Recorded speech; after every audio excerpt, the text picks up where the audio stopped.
Sorry, everybody. Sorry. You should hear me now.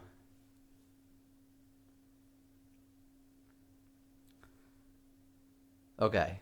Let me know if you still can't hear me. No mic on, Tim. Yeah, so the mic was not on. I had it turned off for another reason earlier, and I forgot to check. But we should be good now. So sorry about that. Sound is back. Okay, great.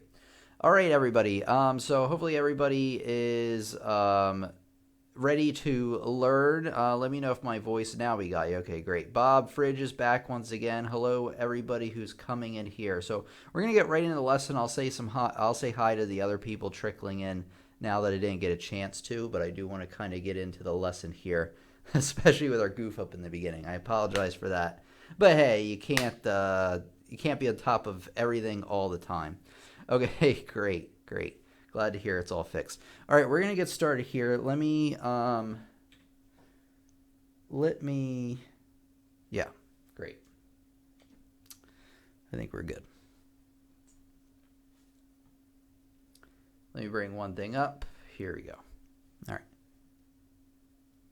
I'm willing to bet you're looking for some more practice examples to help you train your two-handed piano playing. Well, your teacher Tim has you covered because we're doing the two-handed piano training lesson number 3 today, where we're going to be talking about Czerny's School of Velocity, exercise number 1. This is a really great one for introducing two-handed coordination, since you're actually going to be playing different parts between each of the hands. Whereas with Hannon, if you remember, we had a set pattern, and it's the same pattern, you're just moving it up one note at a time. Pretty much all Hannon exercises are like that.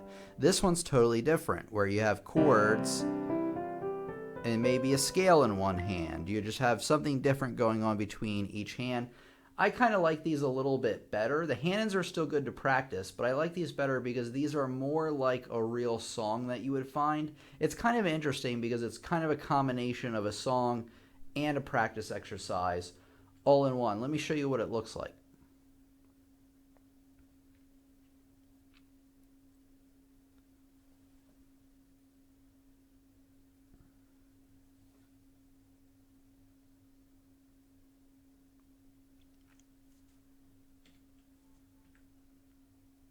Okay, so as you can see right off the bat here, we have a lot of scales going on. That's another great benefit to this practice example. So you got your left hand chord, and then you're coming down with a scale, specifically the C major scale.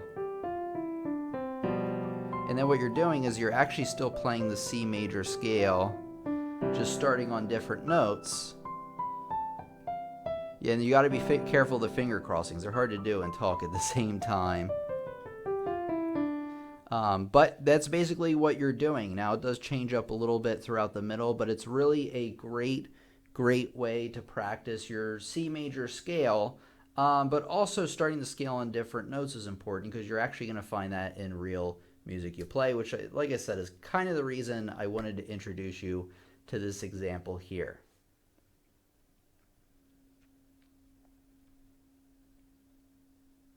All right, let me make sure I didn't forget anything.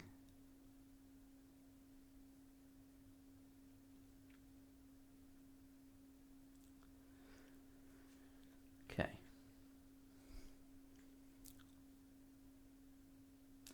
Okay, and how I would practice this one, if you need to, play it hands separate first. Really, actually, the number one thing I recommend you do first is learn your C major scale with the appropriate fingering, because if you don't know that ahead of time, this is going to be way tougher. So learn it hands separate, especially if you're new.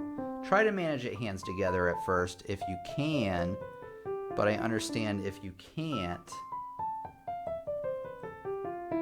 And and then just go through the chords in the left hand. And the better you can get those hands separate, the more you're going to be able to focus when you're putting it hands together. But a great reason that this one's great for beginners is that you're really hitting your left hand chord and then you're starting the scale. So you really don't have to focus on the coordination between two hands too much. where it's not like Bach where you have different lines of melody between each hand. All right, give me a second. Just want to make sure I don't forget to tell you anything. Oh, here we go. And of course, you want to aim for accuracy of the notes first. So as slow as you need to go on this scale to make sure you're playing especially the fingering right, as slow as you need to go. I played this one for a week already, and I would say I spent the first 5 days playing it just as slow as I showed you, which for me is really slow. It might seem like it's too slow, but you're, like I said, you're really focusing in on what those finger crossings.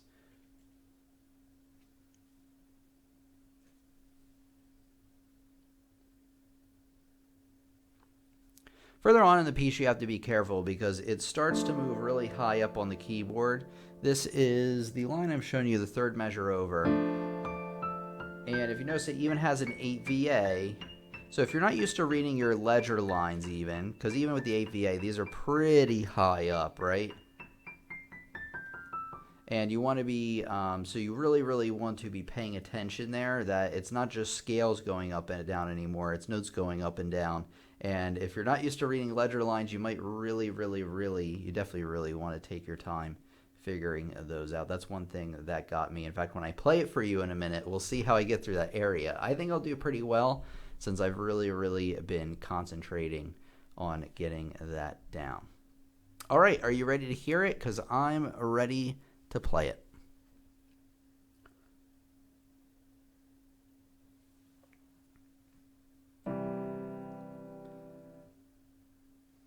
Wait, hold on. It's hard to get everything into focus here and still be able to see it. All right, here we go.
Okay, there it was. I think I'm going to play it a little bit faster because I've actually been practicing it faster than that.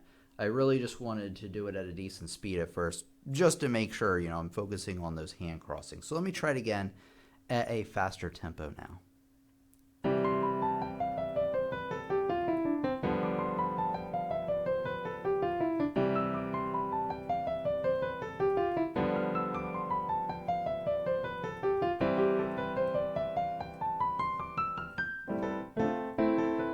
Oops.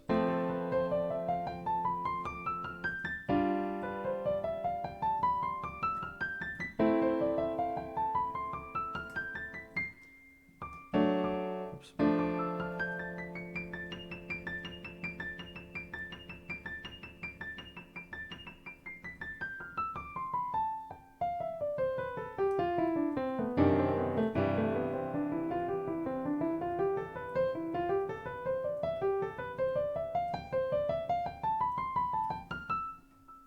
Sorry, I have to do the hand, or I have to do the thing crossing.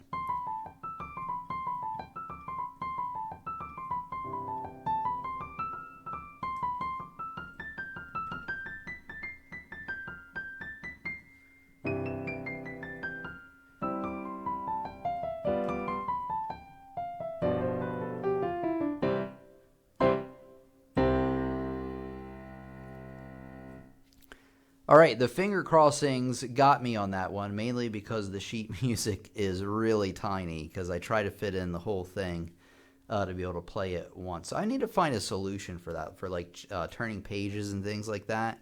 I had a foot pedal I got quite a few months ago, but it's really clunky in the way it works. But I'll have to figure out a solution for that to make it a little bit easier. But I think you guys get the idea. So I want you to practice this one. I'll include a link for you in the description where you can find it. It's pretty easy. If you type in Czerny piano exercises, you should see the School of Velocity listed pretty shortly after. This one's pretty easy to find. And then this is example number 1, so look out for that.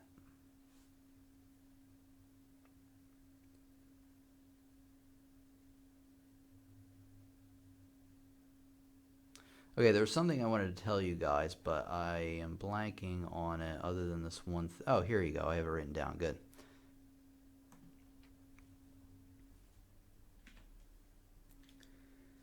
Okay, while I have it up, I want to remind you guys to mark down any difficult areas. Like, for instance, this area for me, right at this measure here, it still even gets me sometimes. Oops. Like that, and I just played that over and over and over again. So make sure to star or mark your trouble areas, go over them again and again, and then add them into the context of the whole piece. And then probably what I would do from here, since I've been working on it for another week, it's still not entirely like 100% perfect. I'd get a metronome. I'd set it as close to the half note equals 108 as possible, which is the tempo they give you, which I'm pretty sure is pretty fast, but I'd have to actually check to verify that.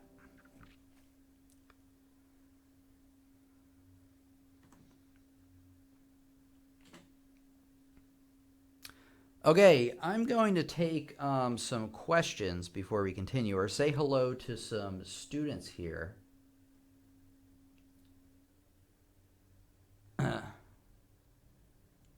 Okay, hi Tim. I tried the hand-in exercise today. Very helpful for hand independence. I agree. So try the hand-ins first. That's why I listed them first in this series, and then build up to these Czerny exercises. This is a great one to do after you've learned some hand-ins. So great to hear that you've been joining us along in our journey playing these examples. I forgave you yesterday, Tim, says just Sharon. Taekwon Doug says, hey boss, great lessons. Thank you very much, Taekwon Doug. Taekwon Doug makes more sense. Edson says, me too, I can hear. Great. When I hit ledger lines, I have to write them in or look for a reference. I know I'm a noob.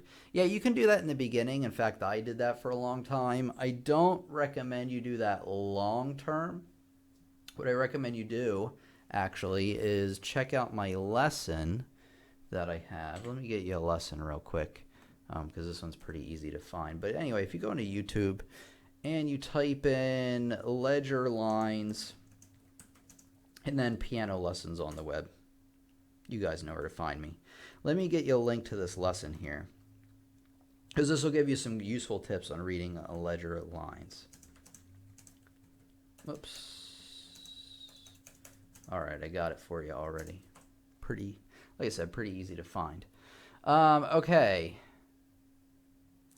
How long would you say to practice scales before getting to your actual song? In the case of this exercise, you really need to know the C major scale, but in terms of like playing any others, you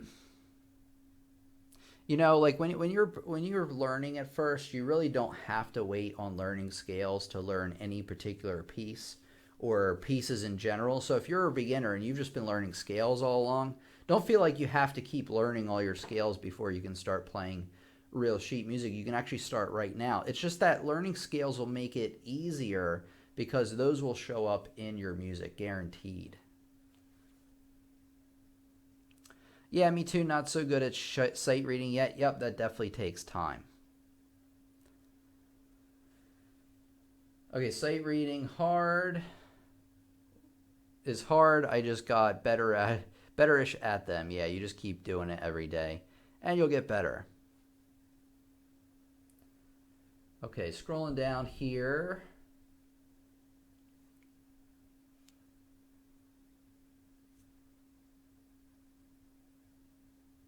There we go. All right. Let's see here. Is Teoria free? It should be, from what I remember. You can customize exercises on ledger lines only. Okay, it looks like you guys are sharing some good practice exercises, which is awesome. Okay, so I apologize if I forgot anybody's comment. There were a lot of them that came in there, and sometimes I accidentally scroll through somebody's. But let's see, is that the actual speed? I don't know if that's the actual speed, but based on that number, it's probably pretty close. It's going to be really, really fast. Just Sharon says, cool, thanks. It's fun to play. I agree. Scales and arpeggios are a part of a lot of songs and will help you with fingering. Very true. How do you set your metronome to a half note equals 108? Well, some metronomes literally have a thing where you set whether it's a quarter note, a half note, a dotted quarter note. But I believe it would be double, right? Because a half note, that's the amount of time it takes to play a half note. So you think it would double that, right? Let me look this up for you. I'm pretty sure that's the answer, but like I said, I would rather look dumb and double check than look really dumb and make you look dumb by giving you the wrong information. So let me look this up really quick just to double check. And let's see here.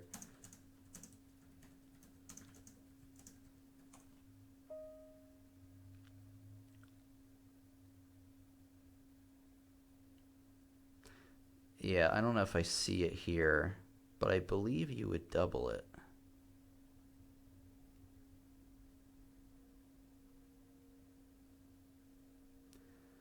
All right, I think... Okay, wait, I got it. It's cut time. Wait, is this in cut time? It says common time. So yeah, it would really be quarter note equals 216, which it would be insane. That's really, really, really fast. So I believe that's the answer. I'm going to double check on that for you. If I find anything different, I don't want to spend too much time on it, but if I find anything different, Barbara, I'll let you know in the Facebook group. And if anybody else finds anything different, let me know too. But that's the way I've always understood it. I mean, I would say 99% of the songs you're going to come across say quarter note equals and then the number. Okay, hey Tim, I'm learning how to play my left hand quieter than my right hand, but it's so hard to do hands. I want to do them the same force whenever I try. Yeah, Barbara mentioned this earlier, at least I believe it was Barbara. So what I recommend you do is simplify it down. Instead of trying to play a whole piece the way you're talking.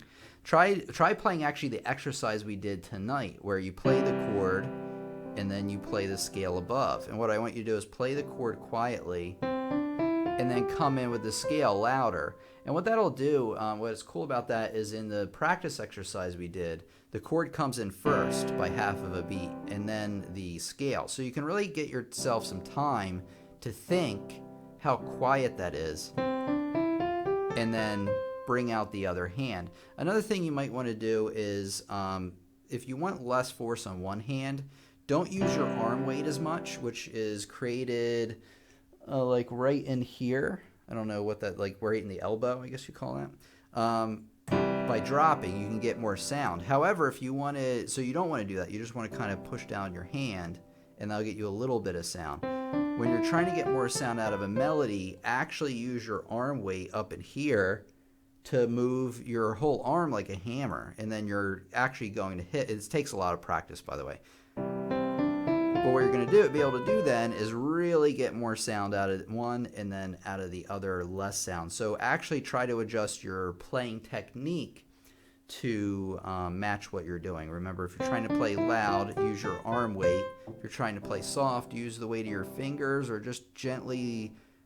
What I do is I just kind of like lift my arm down. I don't have an attack on it or anything like that. You know, I want to write this lesson idea down because it's a really, really good idea. So let me get that down for everybody because I love getting the ideas down so I can make better and better lessons. So keep the questions coming in while I'm doing this. This should only take a second or a few.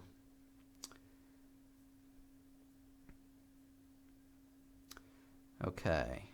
And I think I did make a lesson on it a while ago, but I'm not sure. But anyway, how to play out one hand and, I don't know, dial back. Another tentative title there. Great lesson, says Roxana. Thank you very much, Roxana. I appreciate that. I do work really hard on these, so it's really good to see when people do appreciate them. Not all of them are 100% winners, but you know, I've been trying really hard recently, and we're making really good progress. I've been putting out some really good lessons that you guys have really liked. Okay, any other comments or questions of what we're talking about tonight? While those are trickling in, I want to, I might go over the schedule. We'll do that actually after, so stick around if you want to hear more about the schedule. And, well, we'll keep going with the questions and everything as well, but there's one thing I want to do first. Okay, hold on.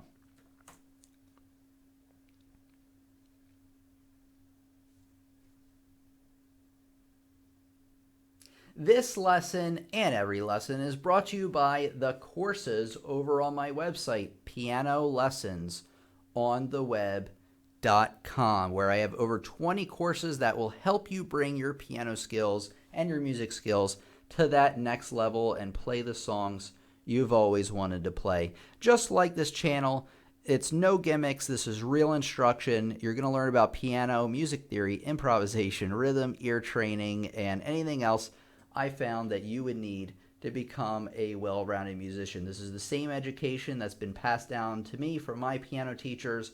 This is the real deal. Like I said, it's not about magic shortcuts because, to be honest, those don't exist. And like I said, if you really like what's going on over here on the channel, you're going to love the courses because not only do you get instructional videos, similar style to what's on the channel here, you're also going to get printable notes, worksheets, real sheet music to play, and activities to enhance your learning far beyond what YouTube can offer you. Of course, you can contact me with any questions along the way, and I'll be happy to answer for them. You can learn at your own pace because the courses come with lifetime access, and you can take them on your favorite device. One thing I want to mention is that you can purchase courses individually, or you can buy them in a course pack in which you're going to get a discount for doing that. So as you can see, normally courses are $29.99 a piece, but as you can see, the beginner's pack, which is on sale only for one more day, by the way, for $29.99, you're getting 4 courses for the price of basically one course, which is an amazing deal. Sorry about that. What happened? There we go.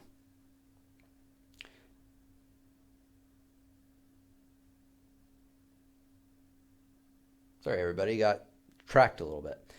And then, of course, if you take a look at the intermediate pack, it's $89.99, but it includes 9 courses, so you can do the math on that. The advanced course pack is the same thing. I mean, it has different courses in it.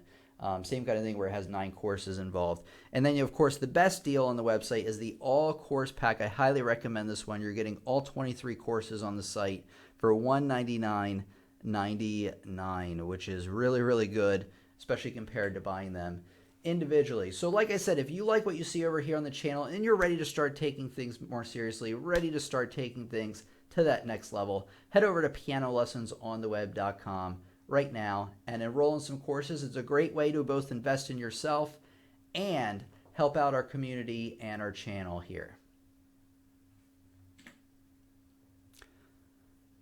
All right, going back to questions that you guys might have.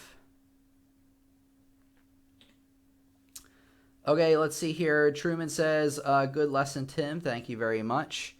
Sam says, the new office is pretty snazzy. I like the wall color. Thank you. I actually really spent some time thinking about the wall color and what it represents. I picked this. It's like a cream. It's like a light orange color, and I chose orange because I was looking up what all the colors mean, and how they make you feel and everything.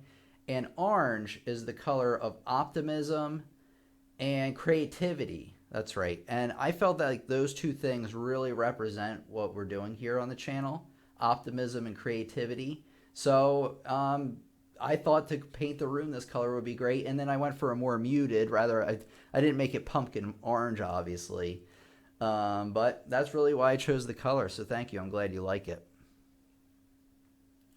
Let me.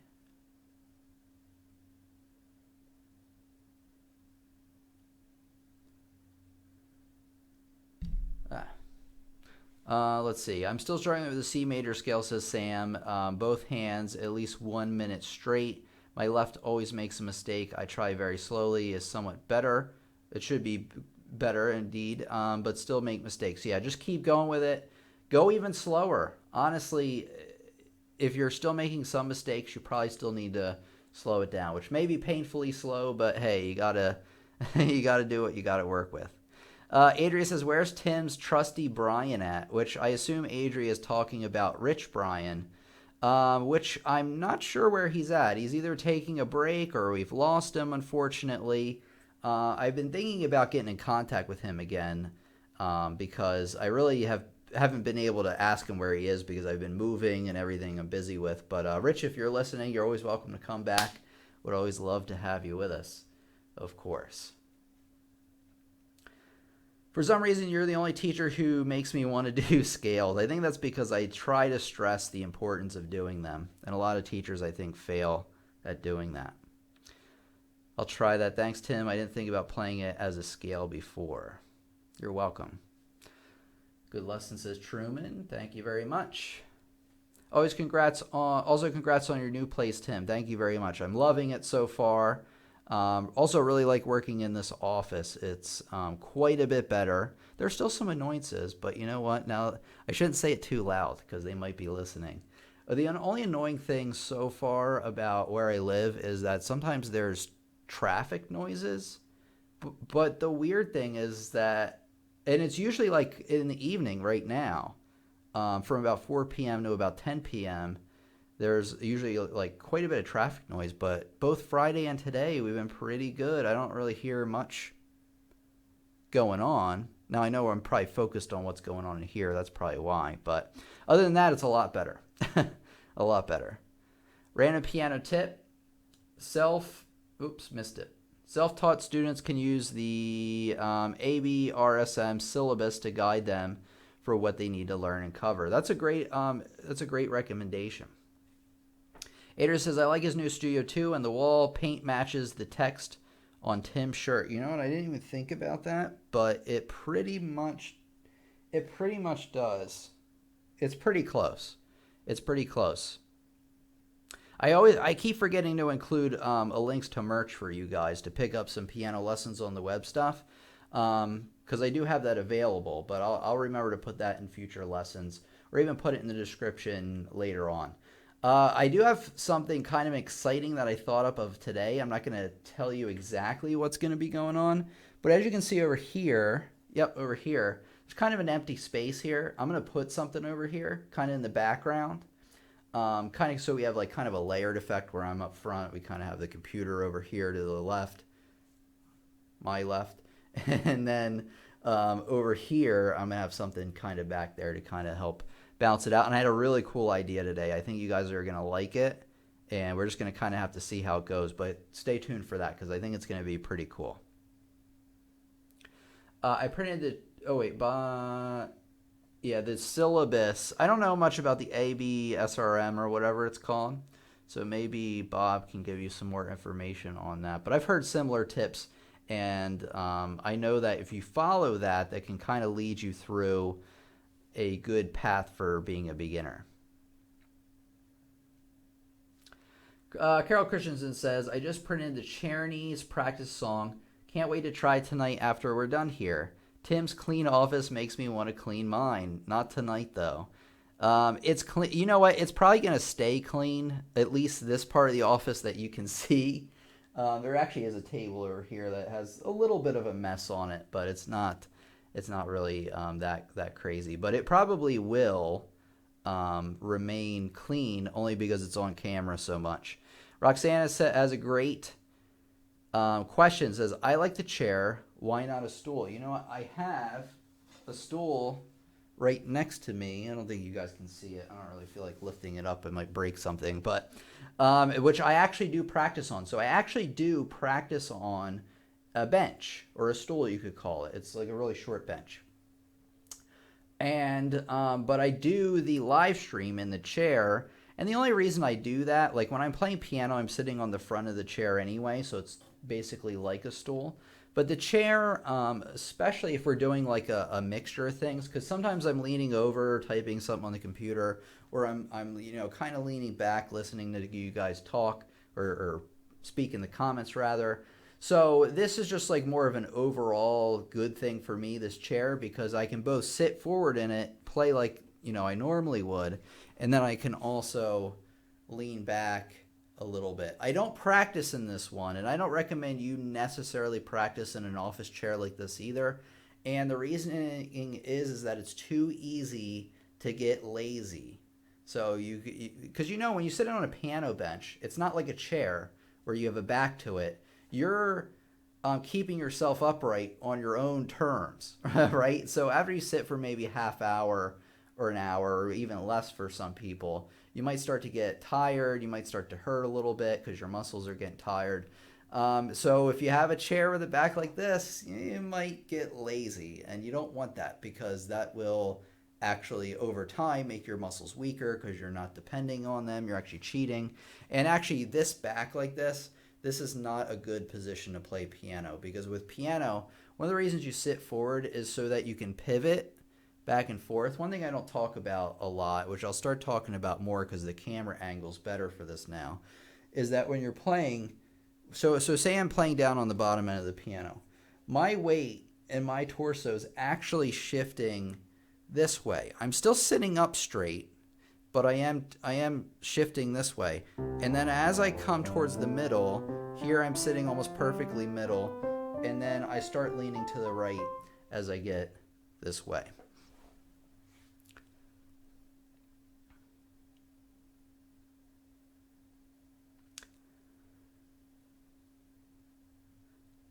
Let's see. Carol Christensen gave us a $5 super chat. Thank you so much, Carol. I really, really appreciate that. Really, really awesome. Thank you so much for supporting us. I wish I can paint my room orange. It is gray now, but it isn't my own room. It's my brother's. Well, that's, I had to deal with that for a long time, too. My room was pink for a while, believe it or not, because it was my sister's room. But it was only pink for maybe a year or so. 60 BPM is a great way to where to start. Yep, I agree. But I like using the metronome, okay, on your keyboard, I believe. Great lesson, says Carol. Thank you very much. The merch is down below on YouTube if you scroll down enough. Yeah, so actually I forgot that the merch does show, but only if you're in the United States, I think, or certain countries. Most countries, from what I understand, do not have it yet. So it's like a feature that's being rolled out. That was cute, Carol. Clean work environment inspires creativity, in my opinion. I agree with that, actually. If my work environment starts to get too cluttered, my brain gets too cluttered. Any exercises for fingers 4, 5, and 4? The song for release actually isn't a bad... It's not really an exercise. But the reason that song's good for release... what am I doing here? The reason for release is good is it actually begins with a 5-4-5-4, so you have to kind of get some control there. And then actually you have a lot of 4-5 fingerings going on. I'm trying to think. I'm sure there's a hand-in exercises that features using your 5th and 4th finger, because each hand exercise has a goal in mind in terms of which part of the hand it's trying to strengthen. So there's some, I can't think of like exactly whether it's number 12 or number 17 or whatever. You'll have to go and look that up on your own. But there are hand exercises that do that as well. So for release, and then check out some of those hand exercises to see if you can pick out one. If I happen to come up with one, I come across it over the next few days, I'll let you know on Facebook. By the way, follow us on Facebook, facebook.com/lessons on the web. We also have a Facebook group called Piano Students on the Web. I also recommend you check that out as well.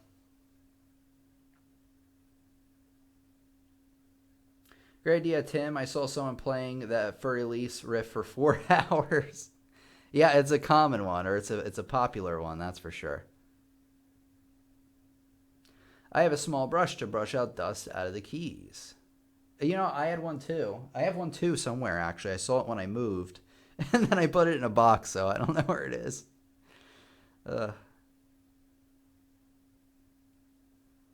Okay. I need to work on my desk. Papers everywhere. I wish I could send a picture, but it would depress people. All right, everybody. Any other questions? What I want to go over, we're not going to leave yet, but what I want to go over while maybe some more questions are coming in here is I wanted to go over my website again, pianolessonsontheweb.com, but this time instead of the courses, click on the community tab up at the top. And if you want to start attending on a regular basis and become more of an integral part of our community, like you really want to attend almost every time or at least, a few weeks in a row and then maybe take a break, but on a regular basis, fill out this little form here and you're going to get an email reminder 30 minutes before we meet. Oh, you can also get the merch here as well. Get a Piano Lessons on the Web student shirt. You can click that as well. Okay, the calendar of what we're talking about and when. Obviously tonight we had the Czerny School of Velocity #1. Friday I'm going to give you some great tips on how to keep track of your piano practice. This is going to be especially useful if you are self-taught, which a lot of us are. You're going to need a way to keep track of your progress. Actually, even if you take lessons, you're going to want to check this one out because it's going to have a lot of useful tips and some things you might not have thought about. Okay, next Sunday we're talking about practice results.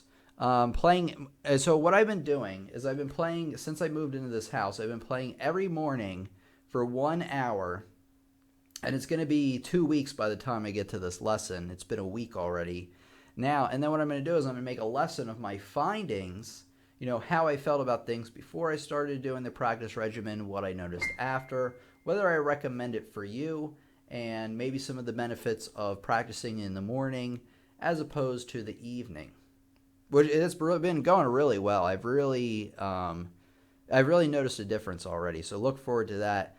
And then the following Friday, we got two-handed piano training number 4 after that, and then mistakes you're making with your rhythm. So check that out. Go to pianolessonsontheweb.com/community. And that's going to take you to our community page where you can see what we're talking about and when.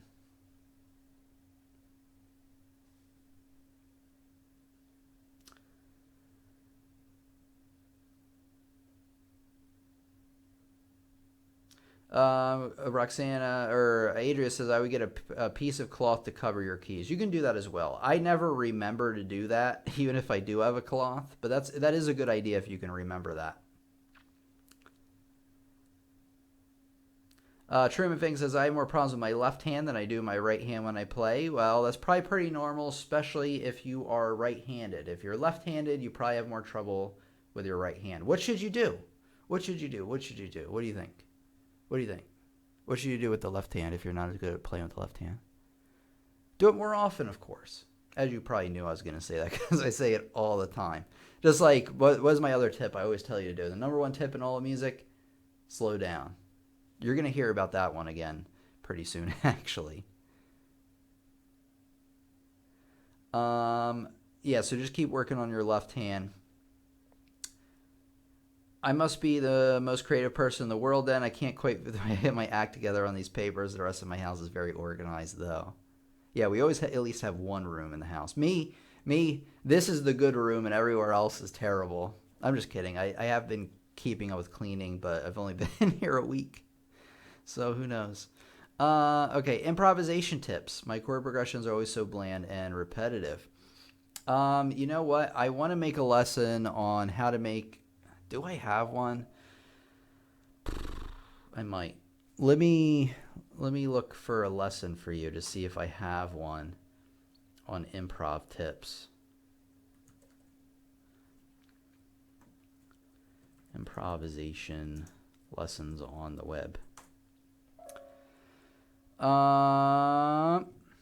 So if you type in improvisation lessons on the web, you're going to find a few lessons that pop up.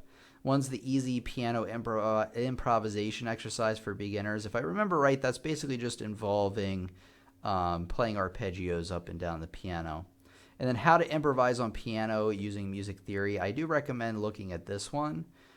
I swear at some point I made a lesson that was like how to make your improv sound better. But if you're looking for chord progression stuff, let me think of something for you here so I can give you at least a little piece of information. If not, I'm going to have to make a lesson on this later on to explain it a little bit better. But if you get bland chord progressions, like say you use the 1 4 5 1 progression all the time, and that's pretty boring, I would start learning about chord substitutions. So my chord progression right now is C major, F major, G major. So what I can do is I can replace one chord with another so long as they have two common tones. So instead of playing a 1, a 4, I can actually replace that with a 2. 1, 2, 5, 1. That'll help spice things up a little bit. You can also replace 5, that G major, with 7, which has the two common tones B and D. So you can switch any two chords. I would kind of experiment around with that. And then I would also learn about something called secondary dominants. I talk about this in my music theory level 2 or level 3 course. Basically what a secondary dominant is a borrowed chord from another key. And that helps, it helps spice things up because you're going to have a note in one of the chords that does not belong in the key and it'll stick out. So what you're going to be doing is a secondary dominant is a dominant of a dominant. So if you don't know the dominant, you start on, and I know this is over some of your heads, so don't worry. We'll get back to, the other questions in a second. But anyway, the dominant is always 5 notes away from where you started. 1, 2, 3, 4, 5. So that's the dominant from C. That's G. And then the dominant of the dominant is 1, 2, 3, 4, 5, and you build a major chord on that. So instead of, say, like 1, 4, 5, 1, I'm going to do 1, what we call 5 of 5, the dominant of the dominant, to the dominant, back to the tonic, what we call that.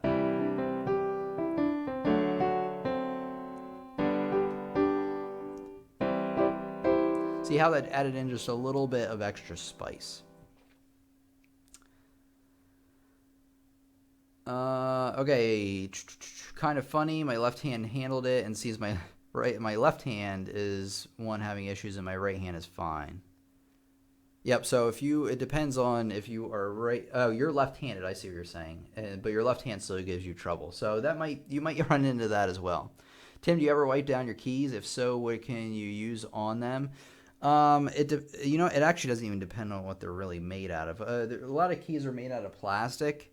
Like mine are just made out of white and black plastic. I think, no, they're not even wooden. They're actually just all plastic.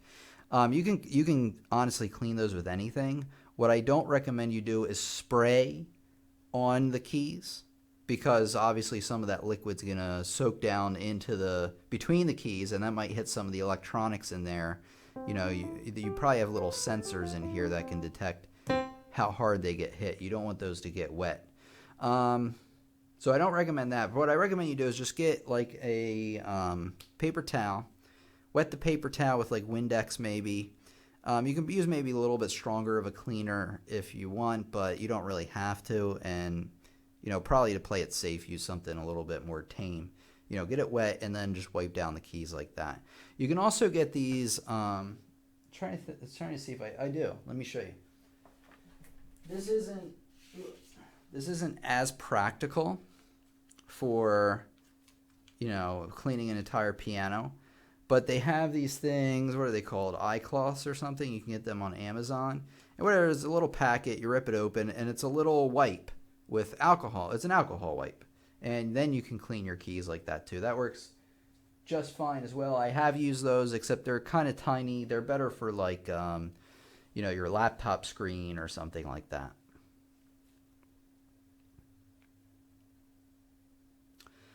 Titanium says, is it weird that I'm practicing on Maple Leaf Rag and I'm already halfway through the music sheet? That is weird because Maple Leaf Rag is not exactly easy. It's not the hardest one either, but it's not exactly easy.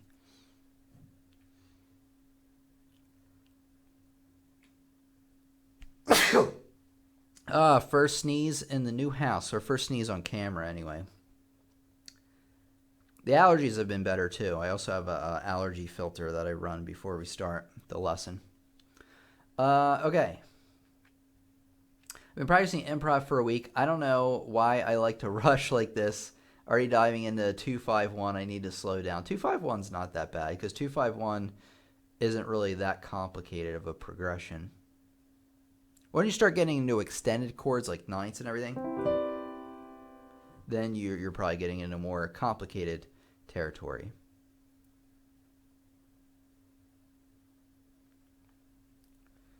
Okay, Carol says, Tim, I know you can download the Czerny exercises, but is it better to purchase one of the books? If so, which do you recommend? I tend to get lost in a sea of papers. That's up to you and your preference. An advantage of a book is that you can have it open in front of you. You still have to turn pages, though. So I don't know if that's not really an advantage. It depends on what you want, honestly. I kind of like the feeling of a book, but at the same time, I love, and my house and space loves the convenience of having the music on one device, because as you know, if you're buying separate books all the time, you're going to amass a ton of piano books. They're going to take up half of your office, and then they're going to be harder to find. So I honestly use, I'm actually using a laptop right now for mine. Are there any that I recommend? Trying to remember. If they're published by Alfred, they're usually pretty good. Other than that, I'm not as familiar with the publications of the Czerny exercises, since those weren't ones I really practiced back in the day when I was learning out of books. We didn't have tablets and everything back then. But yeah, so it's up to you which one you want. Try to find one that was published by Alfred to play it safe, but there's probably some other good ones out there. Referring to my comment above, my left hand doesn't play as well as my right hand does. Yeah, I got that after a second, Adria. So yeah, so you're left-handed, yet your left hand has more trouble. So that just means you should play with your left hand more often. Yep, already into extended. Just Sharon says, I'd be willing to bet those alcohol wipes are 50%. Yeah, I think they are. It'd probably be cheaper to buy a bottle of that than use a cloth. I agree. The only reason I liked those wipes is that I could take those with me to like a student's house. So say I get to a student's house and my tablet, I have another tablet that I use for them, and say that's all dirty, or maybe like somebody was sick that day and they sneezed all over it and I want to wipe it down as soon as possible. I'm a germaphobe when there's lots of germs going around. I'm not a germaphobe just in general, but if there's like the flu going around, I want to get an alcohol wipe on that tablet so fast. So that's why I like them. Good night, Tim. God bless, and go to work, but all. All right, Truman, thanks for coming out. Happy you could join us, and have a great night. All right, everybody. Bless you. Thank you very much, Truman. Oh, Roxana had a question. Do you do weight training to work out muscles in your arms and hands? The answer is I do weight training. I do work out every day. And do I do weight training to work out muscles in my arms or hands? I do, but not for the purpose of playing piano. That makes sense. I mean, obviously I work out so my arms get, well, I work out really for my health. That's the primary focus. And then, yeah, I do work out so my arms get stronger so I can then lift more weights and do more things. But I'm not necessarily like thinking like, oh, this will help me get better at piano, because I feel like those muscles are kind of different. You could be a huge weight trainer and probably not have the muscles needed to play piano, because they're different. The piano uses more, I don't know how to put it. I'm not a doctor either, so I might be full of it. But I feel like the muscles are different. You can use kitchen bleach wipes. That's true. Do you recommend any other Czerny in addition to the School of Velocity? I'm practicing at least one piece from Czerny for sight reading. Yes, I do. In fact, let me get you guys another link here, because there's actually a ton of Czerny exercises out there that are great. I recommend 100 Progressive Studies is a great one. Oh, you know, the School of Legato and Staccato might be great for those looking to get the melody to play out a little bit more, to smoothly connect it a little better. So let me do this. I'm going to get you guys a link here to all of the Czerny exercises, or at least a lot of them.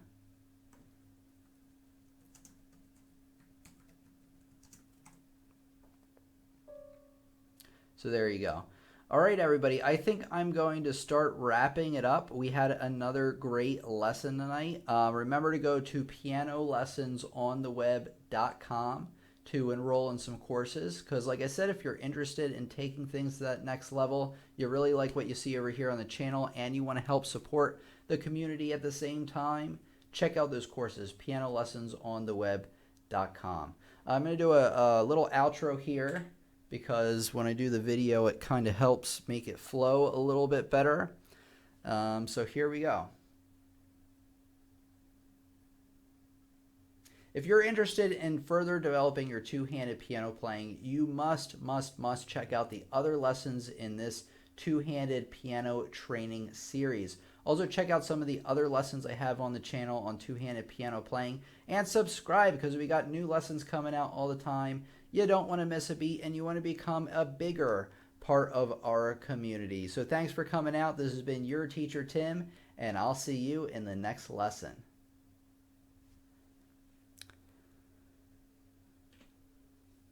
Let's see. Bye, Truman. Yep, have a good one. Thanks. About the books versus papers, I think Czerny exercises are really good for learning higher notes too. There is a lot of that in those exercises that I found. That is true. That's true. I didn't think about that as much. Sam, what apps do you use for that tablet? All right, let Sam answer that. And thank you, Tim, says Maria T, or Marie T, rather. I'm practicing Chopin Nocturne Pothamus. Pothamus? Is that how you... I never knew how to pronounce that, so I apologize if I mispronounce it. Beethoven Sonata, Pathétique, second movement. Oh, I love that one, right? This one? That one's a good one. I played that one all the time. And several Debussy pieces. Czerny gives me improvement. All right, you're very welcome, Marie. Thanks for coming. Roxana, our new student, has given us a $2 super chat. Thank you so much for that. Really, really appreciate it. Thank you, Roxana. And feel free to anybody else, if you're a first timer or one of your first times, or if you've been coming back for a while, please come back again. Always would love to see you again. Enjoyed it. Good class. Night all. Thank you very much, Randy. I enjoyed it as well. Bob Fridge says, good night, Tim. Thanks for the tips. You're welcome. And yeah, thanks everybody for coming out. Sorry if I missed your comment, but I think I got to pretty much everybody's. Adria says, even though there's some righties and lefties, is there such a thing as being right or left-handed in piano playing, even though we're playing piano with both hands? Yeah. So my piano teacher in college used to ask me, or he asked me one time, he goes, are you left-handed? I was like, no, why? He goes, you play like you're left-handed. And I still don't know what he meant by that, but I think it just means that you play with more weight on one hand than the other. I think whatever your dominant hand is, you have more strength to put into the keys. So yeah, I would say, yeah, that's definitely such a thing. Posthumous. First time I watched. Roxana, thank you for coming, Roxana. I appreciate that. Weight training has little to no crossover to piano. I agree. Piano is about developing neurological patterns. Good night, everybody. Off to play Czerny exercise. See you next Friday. All right, see you next Friday, everybody. Thank you so much for coming out. I really appreciate it. I had a lot of fun tonight. Have a great night, and I'll talk to you again on Friday, the 12th? Friday the 12th. I'll see you then. All right, thanks, everybody, for coming out. Your piano teacher, Tim, here, and I'll see you in the next lesson. Thank you so much.